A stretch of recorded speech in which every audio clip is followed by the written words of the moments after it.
Salut tout le monde, aujourd'hui on va voir comment se connecter sur le canard du Discord. Alors en bas de chaque vidéo, tu as un lien du Discord que tu peux trouver dans la description et il suffit donc de cliquer dessus pour arriver sur le site du Discord.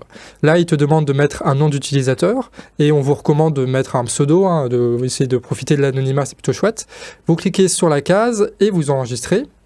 Vous allez après atterrir sur le serveur du canard réfractaire. Il vous demande de mettre votre âge. Donc là, pareil, mettez quelque chose au pif. Tant que vous êtes majeur sur l'âge, c'est ce qu'il y a de plus important. Vous cliquez sur terminer et il va vous demander votre adresse mail. Et donc là, vous mettez votre adresse mail, le petit mot de passe qui va bien. Et une fois que tout ça c'est bon, vous cliquez sur enregistrer le compte. Après, il va vous demander de télécharger l'application. Donc vous cliquez sur le lien et vous allez avoir un .exe là qui est téléchargé. Vous cliquez dessus et comme ça, vous aurez l'application et vous serez plus obligé de passer par votre navigateur pour avoir accès à Discord.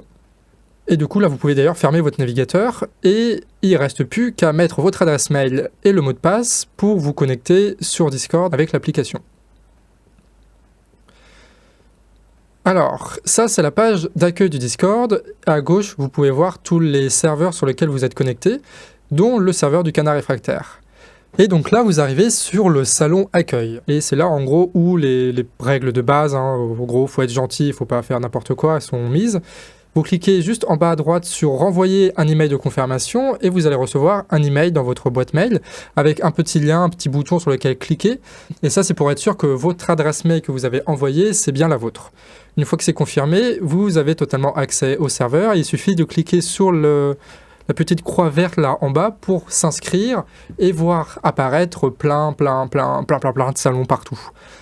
Alors, pour faire la différence, tu as deux types de salons. Tu as les salons avec les hashtags, ce sont des salons écrits, et tu as les salons avec les petites enceintes, ce sont des salons vocaux. Et là, vous pouvez voir, par exemple, ce sont des salons avec un dièse, donc ce sont des salons écrits, et sur lesquels il n'y a que quelques personnes qui peuvent mettre, parce qu'en général, ce sont des annonces où c'est là où on publie les vidéos de la chaîne de manière automatique. Donc c'est pas là où vous pourrez discuter. Par contre, vous pourrez discuter sur Blabla, sur discussion générale, sur vécu, sur humour, sur musique et sur les écrits vocaux, tout ça. Et ce qui va vous intéresser pour l'université, ce sont ces deux salons.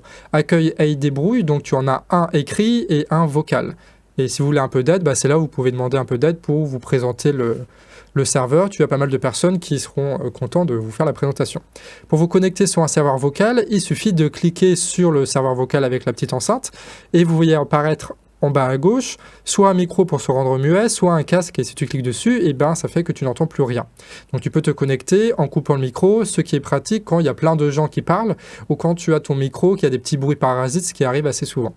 Un autre truc important, en cliquant sur le petit engrenage là, vous avez accès aux paramètres.